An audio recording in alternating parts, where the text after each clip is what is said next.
Hello dear my student, my name is Ayush Kumar और आज मैं आपको कराने वाला हूँ एक्सरसाइज 3.4। इसके अंतर्गत मैं आपको बताने वाला हूँ आज एक स्पेशल मेथड, एलिमिनेशन मेथड। इससे पहले आप दो मेथड सीख चुके हैं, एक ग्राफिकल मेथड और एक सब्स्टिट्यूशन मेथड। तो आज मैं एलिमिनेशन मेथड की बात करने वाला हूँ। तो एक्सरसाइज 3.4 में जो पहला क्वेश्चन है उसमें बोला गया है कि आप उनमें जो दिए हुए 4 सवाल हैं उनमें से आप किसी सवाल को चाहे एलिमिनेशन से चाहे सब्स्टिट्यूशन दोनों में से किसी एक से कर सकते हैं। पर आज मैं पहली बार आपको एलिमिनेशन बताने वाला हूँ, इसलिए मैं सारे सवाल एलिमिनेशन से ही करने वाला हूँ।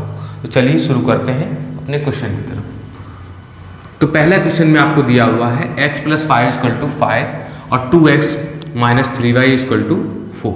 तो करना ये है कि आपको चाहे तो x चाहे तो y, इन दोनों में से x या y के कोफिशिएंट को सेम करना है। तो मैंने क्या किया, ये 2x दिख रहा है, इस x में 2 लगाने के लिए मैंने इस पूरी इक्वेशन में 2 का मल्टीप्लाई कर दिया। देखिए, तो ये मल्टीप्लाई पूरी इक्वेशन में होता है, तो 2 का मल्टीप्लाई मैंने हर इवन पार्ट में मल्टीप्लाई किया। तो x में किया तो 2x, y में किया तो 2y और 5 में किया तो 10। उसके बाद मैंने क्या किया, इस इक्वेशन को इसके नीचे रख दिया।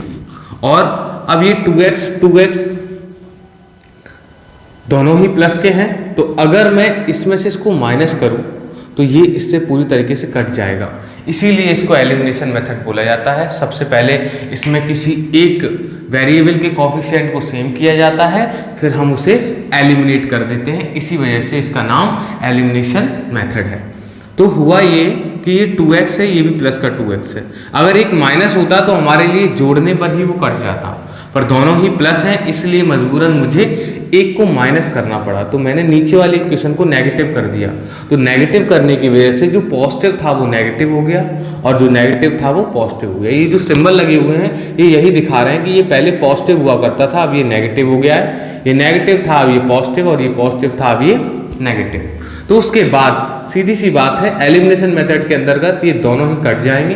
2x से 2x माइनस करने पर 0 रिजल्ट आता है। इसके बाद आप देख पाएंगे ये प्लस का 2y है, ये प्लस का 3y है, और ये प्लस का 10 है, माइनस का 4 है। तो ये 2y और ये 3y ये दोनों सॉल्व हो जाएंगे, दोनों ही प्लस के हैं, तो ये प्लस के 5y हो गए।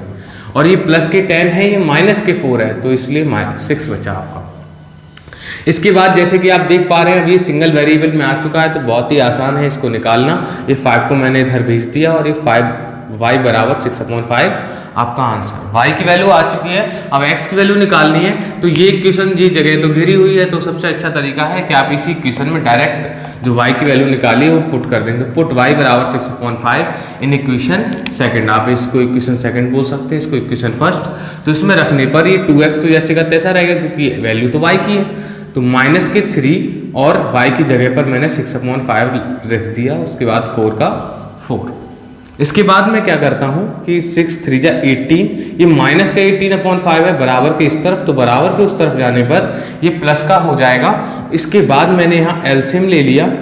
एलसीएम लेने के बाद एलसीएम तो 5 ही आया, और 5 का इसमें मल्टीप्लाई होकर ये 20 + 18 दैट मीन्स 38। और ये 2 इधर क्या कर रहा है, इसको भी मैं इधर ले आया, तो ये 2 इसके साथ आने के बाद मैंने मल्टीप्लाई नहीं किया क्योंकि मुझे काटना पड़ता, तो मैंने काट दिया 19/18। तो कहीं ना कहीं आपके पास x और y दोनों की वैल्यू आ चुकी हैं। तो इसी को इसलिए एलिमिनेशन मेथड बोलते हैं, क्योंकि इसमें हम किसी भी एक वेरिएबल को एलिमिनेट कर देते हैं, चाहे x चाहे y। आपकी इच्छा के ऊपर डिपेंड करता है कि आप किसको एलिमिनेट करना चाहते हैं। ठीक है, अब इसी के चलते हम सेकंड क्वेश्चन में बात करते हैं। तो सेकंड क्वेश्चन में दिया हुआ है 3x + 4y = 10, 2x - 2y = 2। मैं सरल कर सकता था इसमें से 2 कॉमन लेके, पर आप सोचते कि सर एलिमिनेशन मतलब, तो इसलिए मैंने आपको एक सिंपल रूल के तहत दोनों को ही इक्वल करने की सोची। तो इसमें हुआ ये, अगर मैं 2 कॉमन ले लेता तो डायरेक्ट ही x की वैल्यू से हम इसको कर सकते थे, केवल मुझे मल्टीप्लाई इसमें करना पड़ता। पर फिलहाल मैंने देखा यहाँ 3 है, यहाँ 2 है, ये दोनों अभी यहाँ पर मैं 2 का मल्टीप्लाई कर दूं तो ये 6 हो जाएगा, पर ये तो 2 ही रहेगा। इसलिए मैंने इस वाली इक्वेशन में 2 का मल्टीप्लाई किया, इसमें 3 का किया। इससे होगा क्या कि इसका पहला वेरिएबल सेम हो जाएगा। आप देख पाएंगे ये भी 6x और ये भी 6x। तो मल्टीप्लाई पूरी इक्वेशन में होता है, तो सिर्फ एक ही नहीं चेंज होगा, सारे चेंज होंगे। तो पहला 6x, दूसरा प्लस के 4y था, और ये प्लस के 6x प्लस के 8y, 4 2 जा 8, और 10 इंटू 2 20। इसके बाद मैंने देखा 3 का इसमें मल्टीप्लाई किया तो 6x 6y और 6। अब आपको क्या करना है, वही प्रोसेस, आपको ये इक्वेशन को यहाँ पर रखना है। इसके बाद आपने देखा ये भी प्लस का है, ये भी प्लस का है, तो मजबूरन मुझे माइनस करना पड़ा। तो -1 का नहीं होता, पूरी इक्वेशन में किया जाता है। तो पहला माइनस, दूसरा प्लस, क्योंकि वो माइनस था और ये माइनस, तो ये दोनों गए कट और ये खत्म हो गया है, एलिमिनेट हो गया है, इसको बोलते हैं। तो ये प्लस का 8y, ये प्लस का 6, ये दोनों ही जोड़ के 8 और 6 14y हो गए, और ये 20 और ये माइनस के 6, तो ये 14 ही बचे। अब 14 में 14 का डिवाइड करूंगा तो जस्ट 1 ही तो बचेगा। तो y की वैल्यू 1 आ चुकी है। अब मुझे क्या करना है, ये y की वैल्यू मैं बड़े आसानी से इस वाली इक्वेशन में रख देता हूँ, इस वाली इक्वेशन में। तो यहाँ पर पुट y बराबर 1 इन दिस इक्वेशन, उसके बाद 6x, क्योंकि वैल्यू तो y की है, तो माइनस के 6 इंटू 1 इक्वल टू 6। ये माइनस का 6 इधर जाके प्लस का 6, 6 6 12, और ये 6 इधर क्या कर रहा है, इधर ले आए, तो 6 का इसमें डिवाइड, x बराबर 2, तो y बराबर 1 और x बराबर 2। अब जगह की प्रॉब्लम होने की वजह से थर्ड क्वेश्चन मैंने यही कर दिया नीचे, जिससे कि आपको क्लियर दिखाई दे। तो ये दो इक्वेशन है, सरल ही है। बस इसमें एक और नई चीज आपको सीखने को मिलेगी कि ये इक्वेशन में आप देख रहे हैं कांस्टेंट वेरिएबल सारे एक तरफ है, पर इसमें नहीं है। तो आपको करना ये है कि आपको सॉल्व करने के लिए सबको एक ही साइड रखना है। आप जिसको भी, चाहे कांस्टेंट उधर रखना चाहते हो तो उधर रखिए, तो दोनों में उधर रखिए। तो मैंने क्या किया, इसमें ये तीनों एक तरफ थे, तो मैंने इनको भी इसी तरफ ले आया। तो ये प्लस का 2y इधर आएगा तो माइनस का 2y, ये 7 इधर आएगा तो माइनस का 7, उधर कुछ नहीं बचा तो 0। अब मैं देख पा रहा हूं कि यहाँ 3 है, यहाँ 9 है, तो बस इसमें 3 का मल्टीप्लाई करने से पहला वेरिएबल दोनों का सेम आ जाएगा, और मैं बड़े आसानी से इसको माइनस करने पर काट पाऊंगा। 3 का मल्टीप्लाई किया तो तीनों में होगा 9, 5 3 या 15, 4 3 या 12। अब ये वाली इक्वेशन उठा के मैंने यहाँ पर रख दी, तो मैं देख पा रहा हूँ कि ये दोनों ही प्लस हैं, तो मुझे माइनस करना पड़ा। तो ये माइनस का प्लस, ये माइनस का प्लस, तो ये दोनों गए कट। अब आप देखिए, ये माइनस का है, ये प्लस का है, तो माइनस का बड़ा है, तो 15 में से 2 जाएंगे तो 13 पर बचेंगे माइनस के। उसके बाद माइनस के 12 और प्लस का 7, तो 12 में से 7 जाएगा तो माइनस के 5 बचेगा, क्योंकि माइनस का बड़ा है। ये माइनस का 5, उसके बाद इधर ले आया मैं, तो ये -13 में इधर लाया, तो ये एक टर्म को सिंगल कर देगा, और y की वैल्यू आपके पास आ गई। y की वैल्यू आ गई आपके पास। तो ये y की वैल्यू अब मैं क्या करूंगा, सेकंड इक्वेशन में पुट करने के लिए तैयार हैं हम।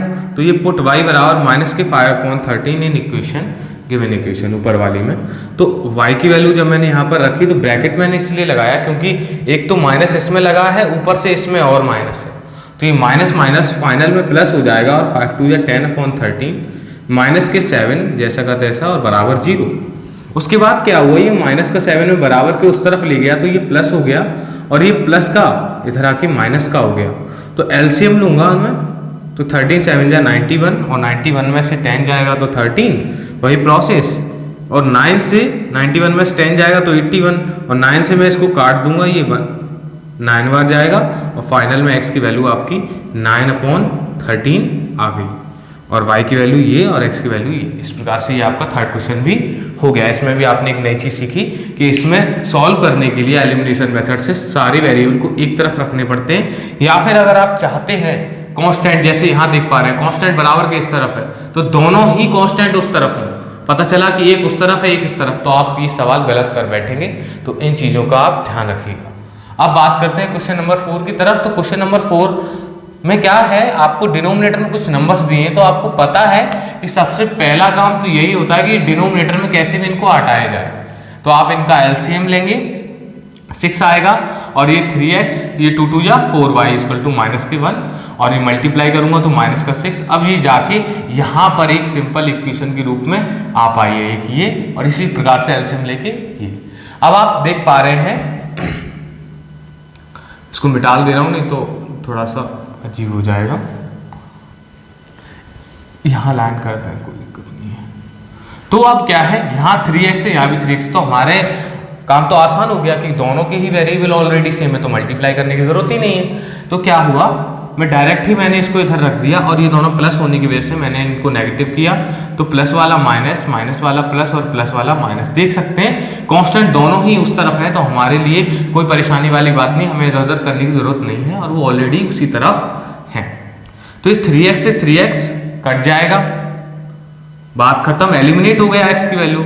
अब ये प्लस का 4y, ये प्लस का y 5y, ये माइनस का 6, माइनस के 9, माइनस के 15, तो y बराबर 5 का अगर मैं डिवाइड करूंगा तो 5 3 जा 15 पर बचेगा माइनस का, है ना।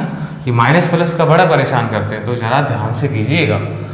पुट y बराबर -3 इन इक्वेशन, ऊपर वाले इक्वेशन में रख देता हूं मैं, तो 3x। अब यहाँ पर भी ये माइनस है और इसकी वैल्यू भी माइनस है, इसलिए मुझे मजबूरन ब्रैकेट लगाना पड़ा, वरना मैं डायरेक्ट प्लस कर देता।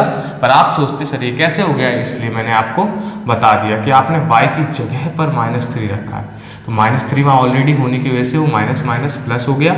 ये प्लस का 3 इधर जाएगा तो माइनस का 3, और फिर ये 6 बचेगा, तो 3 का मैंने डिवाइड किया, तो ये फाइनल में आपका 2। इस प्रकार से आपकी ये शुरुआती चारों क्वेश्चन मैंने एलिमिनेशन मेथड से कर दिए। आप चाहें तो इन्हें सब्स्टिट्यूशन मेथड से भी कर सकते थे, इसमें दोनों के लिए बोला गया है, पर मुझे आपको एलिमिनेशन मेथड काफ़ी अच्छे से बताना था, इसलिए मैंने चारों ही क्वेश्चन एलिमिनेशन मेथड से कर दिए।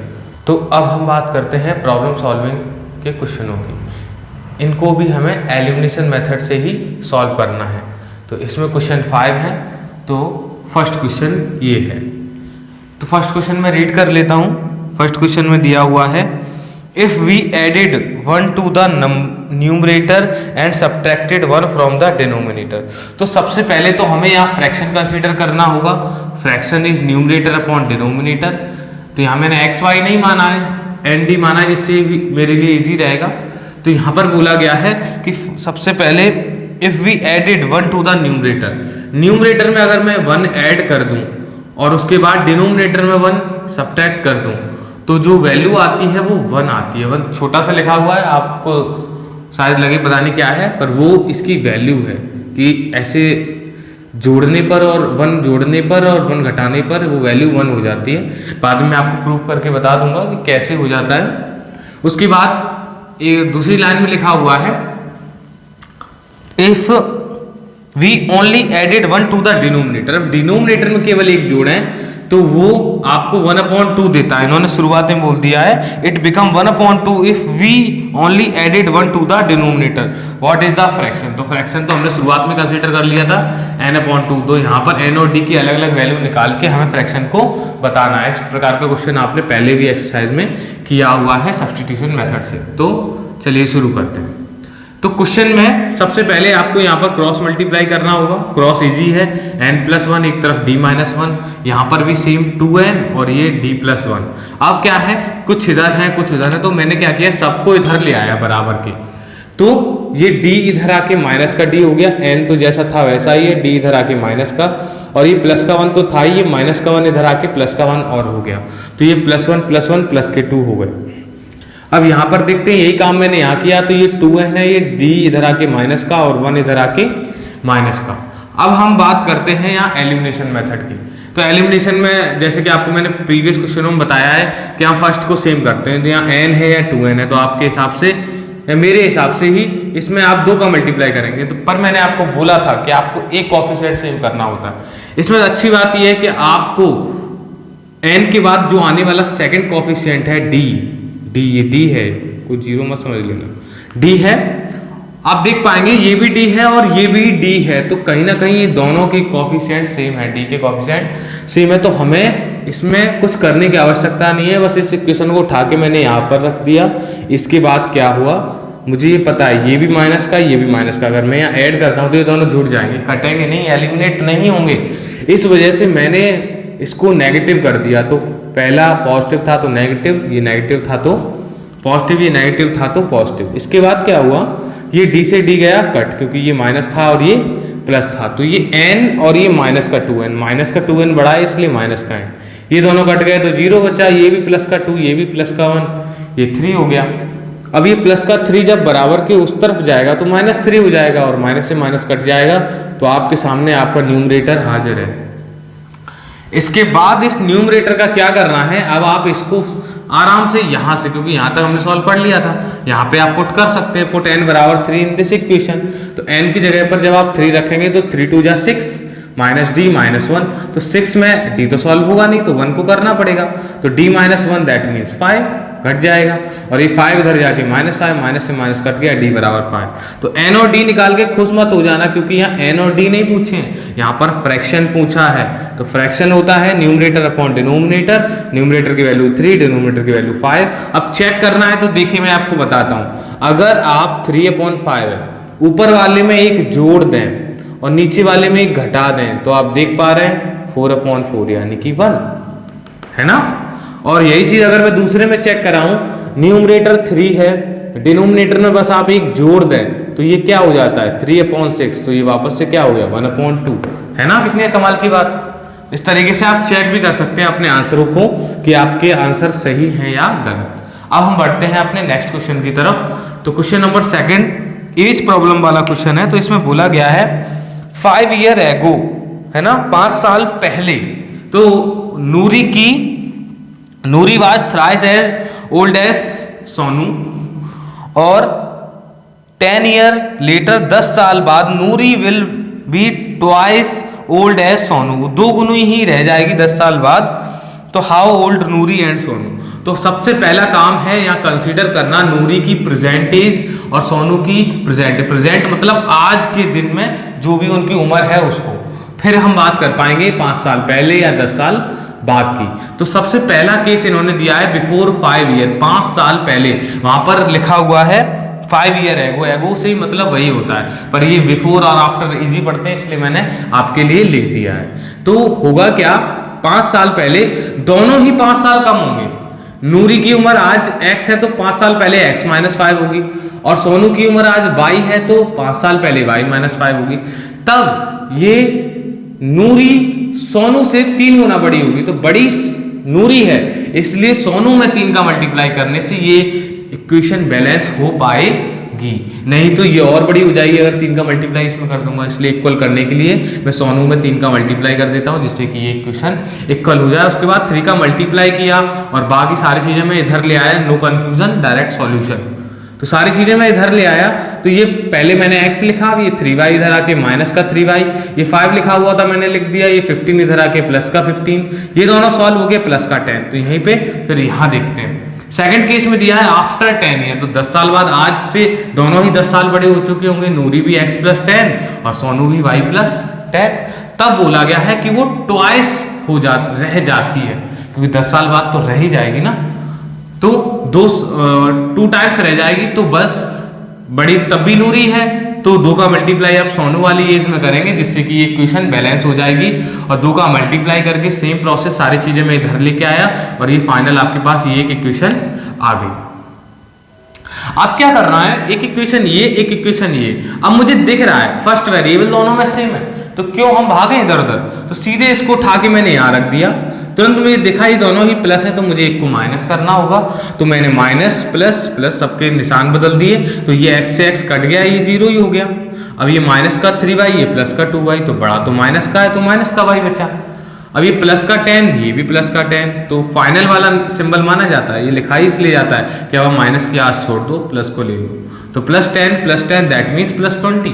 अभी +20 उधर जाके -20, माइनस से माइनस कट गया, y = 20। अभी y ही तो आया है, अभी x नहीं आया, अभी सिर्फ सोनू की उम्र आई है। अब यही वैल्यू मैं इस वाले इक्वेशन में रख देता हूँ, तो put y = 20 in this equation. तो y की जगह जब मैं 20 रखूंगा तो 2 × 20 40, माइनस का 10 तो पहले से ही था, x पहले से ही था, तो ये माइनस का 40 माइनस का 10 माइनस का 50, x = 50। तो ये आपकी आ गई नूरी की एज। तो आप देख पा रहे हैं, तो नूरी 50 साल की और सोनू 20 साल का। चेक करना चाहें तो यहाँ पर भी कर सकते हैं, तो नूरी की 5 साल पहले मतलब 45 साल उम्र रही होगी और सोनू की 5 साल पहले 15 साल उम्र रही होगी। तो आप देख पा रहे हैं कि ये इसकी 3 गुना है। अब सेकंड केस 10 साल बाद ये 60 साल की हो जाएगी, ये 30 साल का हो जाएगा, और देख पा रहे हैं ये 2 गुना है। बिल्कुल आपके आंसर भी बिल्कुल सही है, आप इन शॉर्ट में आप चेक भी कर सकते हैं। इसके बाद हम बात करते हैं क्वेश्चन नंबर 3 की। क्वेश्चन नंबर 3 में क्या है, the sum of the digit of 2 digit number. अब मेन चीज समझते हैं हम 2 डिजिट नंबर की रिप्रेजेंटेशन। कोई भी आपका नंबर है 63 है, अब 63 का मतलब ये तो नहीं होता कि 6 × 3। 63 का जो मेन सीन है वो ये है, 6 है 10th प्लेस पर, 6 × 10 + 3, सॉरी 6 इंटू 10 प्लस 3, या और भाषा में लिखते तो 60 प्लस 3, फिर हम लिख सकते हैं 10 इंटू 6 प्लस 3। तो ये डिजिटें हैं, 6 और 3 ये डिजिटें हैं। तो इसी की तरह में अगर एक आपको नहीं पता टेंस प्लेस पे क्या है, वंस प्लेस पे क्या है, हम नॉर्मल मान लेते हैं, एक को x मान लिया दूसरे को y। तो इस प्रकार से 2 डिजिट की रिप्रेजेंटेशन हो जाती है 10x प्लस y। क्योंकि ये सबसे इजी पड़ता है, टीचर्स और वंस को अलग टेंस को अलग मानते हैं तो वो कंफ्यूजिंग हो जाता है। तो सबसे आसान है, सबसे पहले हम मान लें let 2 digit number is 10x plus y। x represent कर रहा है टेंस प्लेस को, y रिप्रेजेंट कर रहा है वंस प्लेस को। उसके बाद अब हम बात करते हैं क्वेश्चन की। तो क्वेश्चन में क्लियरली दिया है the sum of digits of 2 digit number. जो 2 डिजिट का नंबर है उनकी डिजिटें क्या है, x और y, इनका सम दिया हुआ है 9, फर्स्ट केस। सेकंड केस में दिया हुआ है ऑल्सो 9 टाइम्स द नंबर आपका यही है, ये पूरा 2 डिजिट का नंबर है इसलिए इसको नॉर्मल नंबर बोला गया है। तो 9 टाइम्स द नंबर, अगर नंबर का 9 टाइम्स किया जाए तो ये is twice the number obtained by reverse. अब रिवर्स का समझ लेते हैं। अब 93 का रिवर्स क्या होगा, 96 का 69। तो यानी कि अगर 10x प्लस y है तो वंस प्लेस वाला टेंस प्लेस पे चले जाता है और टेंस प्लेस वाला वंस प्लेस पे। तो 10y प्लस x ये रिवर्स हो गया, रिवर्स। आप इक्वल मत समझिएगा, ठीक है, ये रिवर्स। तो बस ये आपका नंबर है और इसका रिवर्स ही है। तो अगर आप अपने नंबर का 9 टाइम्स करते हैं तो उसका रिवर्स का वो सिर्फ 2 टाइम्स ही होगा। तो ये आपके पास सेकंड इक्वेशन आ गई। वेरीफाई में लास्ट में करा दूंगा, आपको एकदम समझ में आ जाएगा, क्लियर एकदम, ठीक है। अब मैं बात करता हूं, 9 का मल्टीप्लाई किया 90x 9y, 2 का मल्टीप्लाई किया 20x 2y 2x 20y और 2x। अब क्या है, इसमें कांस्टेंट तो है नहीं, तो सारे एक x एक तरफ कर लो, y एक तरफ। तो ये 90x था तो बड़ा था, तो 2x में इधर लाया तो माइनस का हो गया, और ये 9y में इधर लाया तो माइनस का हो गया। तो ये 90 में से 2 गया 88 बचा, और ये दोनों सॉल्व हुए तो 11 से इसको डिवाइड किया तो ये आ गया। अब आपको क्या करना है, अब आपको सॉल्व तो एलिमिनेशन मेथड से करना है, क्योंकि पूरी एक्सरसाइज ही एलिमिनेशन मेथड से सॉल्व करने के लिए थी और मुझे स्पेशली कराना भी है। तो आपके पास एक ये इक्वेशन है। अब क्या है, ये दोनों अलग अलग है, कोएफिशिएंट को एक तरफ कर लेते हैं। तो मैंने कर लिया। अब मैंने इस इक्वेशन को यहाँ पर रख लिया, x plus Y equal to 9। अब बराबर में यहाँ 0 है तो क्या हुआ, अब आप देख पाएंगे ये दोनों तो सेम नहीं है, पर कहीं ना कहीं y अपोजिट सिंबल के साथ है। तो बहुत अच्छी बात है, हमें नेगेटिव करने की भी जरूरत नहीं है, हमें बस सिंपली इनको जोड़ देना है। जब मैं इनको जोड़ूंगा तो ये y से y अपने आप ही कट जाएगा, 8x और x 9x, 0 और 9 9। तो 9x में 0 क्या जोड़ेगा, वो 9x ही रहेगा। तो 9 का मैं डिवाइड करूंगा तो 1 हो जाएगा, x बराबर 1। अब x की वैल्यू आ गई है, आपको टेंस प्लेस का वेरिएबल मिल चुका है, अब x प्लेस का वेरिएबल चाहिए। तो सबसे अच्छा मुझे लगा कि यहाँ पर वैल्यू रखना, तो मैंने यहाँ पर रख दिया y इक्वल टू 8x था तो x की जगह पर 1 रखा, तो 8 इंटू 1 यानी कि y बराबर 8 आ गया। अब x और y निकाल के खुश तो होना नहीं, क्योंकि जो पूछा है वो नंबर पूछा है। क्या पूछा है, नंबर, और नंबर है 2 डिजिट का, तो 2 डिजिट के नंबर की रिप्रेजेंटेशन होती है 10x प्लस y। तो यहाँ पर हमें निकालना है 2 डिजिट नंबर। 2 डिजिट के नंबर की रिप्रेजेंटेशन है 10x प्लस y, जो हमने शुरुआत में कंसीडर किया था। x की वैल्यू 1 है तो 10 इंटू 1 प्लस 8 और 10 प्लस 8 18, योर नंबर इज 18। अब अगर आप चेक करना चाहते हैं तो फर्स्ट में क्या बोला गया है, डिजिटों का सम यानी कि 1 प्लस 8 डिजिट है तो यही है ना, इनको जोड़ोगे तो दिख रहा है 9 हो रहा है। और फिर सेकंड में बोला गया है कि अगर आप इस नंबर का 9 टाइम्स करें, कितना करें, 9 टाइम्स, और इसके रिवर्स का 2 टाइम्स करें, रिवर्स क्या हुआ 18 का 81, तो ये दोनों इक्वल होंगे। और ये सच है, 8 9 जा 72 और 9 और 7 162। जब इसका मल्टीप्लाई करेंगे तो 2 1 जा 2 और 8 2 जा 16, और देखिए ये दोनों इक्वल है। इस तरीके से आप इसको वेरीफाई कर देते। ये सब तो मैंने एक्स्ट्रा के लिए बताया है, आप इसको नोट मत कीजिएगा, समझने के लिए मैंने बताया।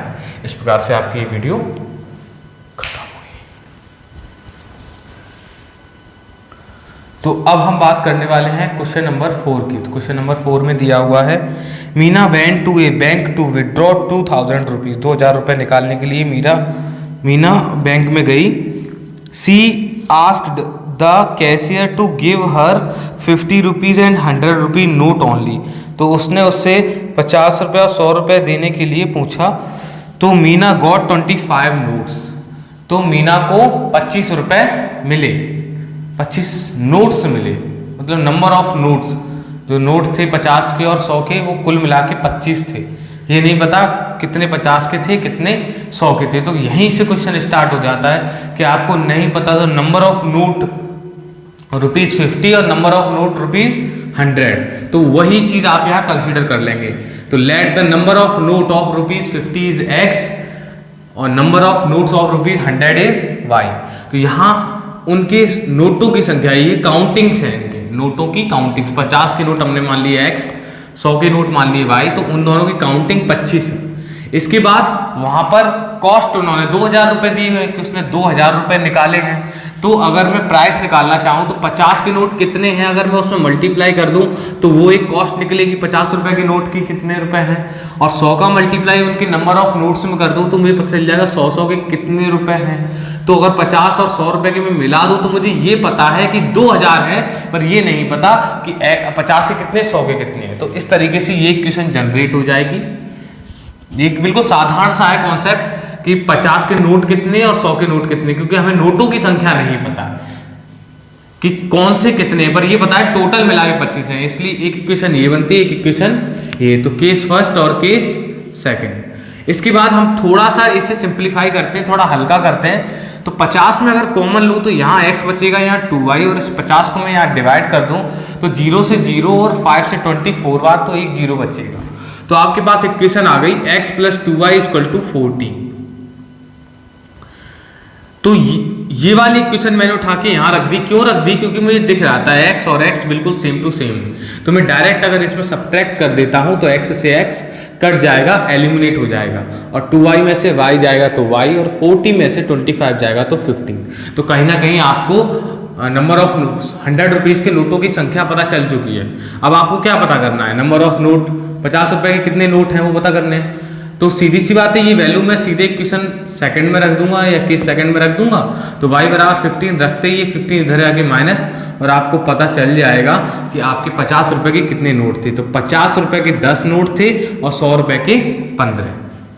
तो इस प्रकार से क्वेश्चन खत्म हुआ। अब नेक्स्ट क्वेश्चन की बात करते हैं। तो नेक्स्ट क्वेश्चन में दिया है a leading library has a fixed charge. वो फिक्स चार्ज लेती है कि 3 दिन का एक फिक्स चार्ज लेगी फॉर द फर्स्ट 3 डे के लिए, एंड ही additional charge for each day thereafter. तो उसके बाद जो भी आप दिन रखेंगे, 3 दिन का तो वो लेगी, चाहे आप 1 दिन रखें चाहे 2 दिन, वो 3 दिन का शुरुआत में ही ले लेगी, और उसके बाद वो एडिशनल चार्ज लेती है उसके बाद आप कितने दिन रखते हैं उसके ऊपर। तो इसमें बोला गया है Sarita paid 27 for a book kept for 7 days. 7 दिन रखने के, तो केस फर्स्ट बन जाता है 7 दिन रखने की कविता 27 रुपए देती है। तो 3 दिन का तो फिक्स चार्ज लगेगा, अब एक्स्ट्रा बचे 4 दिन। तो यहाँ पर सबसे पहले आपने फिक्स चार्ज मान लिया x और चार्ज फॉर पर डे, और उसके बाद जो चार्ज लगता है हर दिन का वो मैंने मान लिया y। तो यहाँ पर 3 दिन का तो x लगेगा फिक्स, और 4 दिन का कितना लगेगा? पर डे का y है तो 4 का 4y। मान लो पर डे का 1 रुपये लगता है तो 4 दिन, पर डे का 2 रुपये लगता है तो 4 दिन का कितना होगा? 4 × 2, तो मल्टीप्लाई से हम उसके कॉस्ट निकाल सकते हैं। तो 3 दिन का फिक्स चार्ज, तो बचे हुए 7 में से 4, तो 4y = 27। इसी प्रकार से आगे लिखा है Meena got while Shashi paid 21 rupees for the book, और शशि ने 21 रुपीज दिए बुक के लिए, और बुक रखी थी 5 डे के लिए, kept for 5 day. Find the fix charge and the charge for each extra day. तो हर एक्स्ट्रा दिन के लिए पैसे बताइए कितना लेते हैं पर डे के चार्ज। तो यहाँ पर भी वही है, 5 दिन के लिए रखी तो 3 दिन का तो फिक्स लगेगा x, और 2 दिन का 2y = 21। तो एक इक्वेशन ये हो गई, एक इक्वेशन ये हो गई। तो मुझे पता है दोनों की वेरिएबल फर्स्ट सेम है, मैं सीधे उठा के यहाँ पर रख दी एलिमिनेशन मेथड को इस्तेमाल करने के लिए। तो दोनों ही प्लस के थे इसलिए मैंने नेगेटिव करना पड़ा, x से x कट गया, ये 0 हो गया। अब ये प्लस का बड़ा है माइनस का छोटा है, तो प्लस में से माइनस जाएगा तो प्लस का बचेगा, और ये 6, तो y = 3। तो कहीं ना कहीं आपको पर डे वाला चार्ज मिल गया, पर डे मिल गया है, तो आप ये वैल्यू उठा के इसमें रख दीजिए y की जगह पर। तो पुट y बराबर 3 इन दिस इक्वेशन, तो x plus 2 into 3 equal to 21, 2 into 3 6 होता है, 6 इधर जाके ले जाऊंगा बराबर के, तो ये माइनस के 6 हो जाएगा, तो x बराबर 15 हो गया और y बराबर 3, तो फिक्स्ड चार्ज हो गया 15 रुपए 3 दिन का, और बाकी उसके बाद हर रोज का 3 रुपए लगेगा। इस प्रकार से ये आपकी एक्सरसाइज खत्म हुई। इसी प्रकार की और वीडियोस के लिए मेरे चैनल को सब्सक्राइब करें, लाइक करें, और जो भी चीज़ आपको अच्छी लगती है उसके बारे में कमेंट अवश्य करें।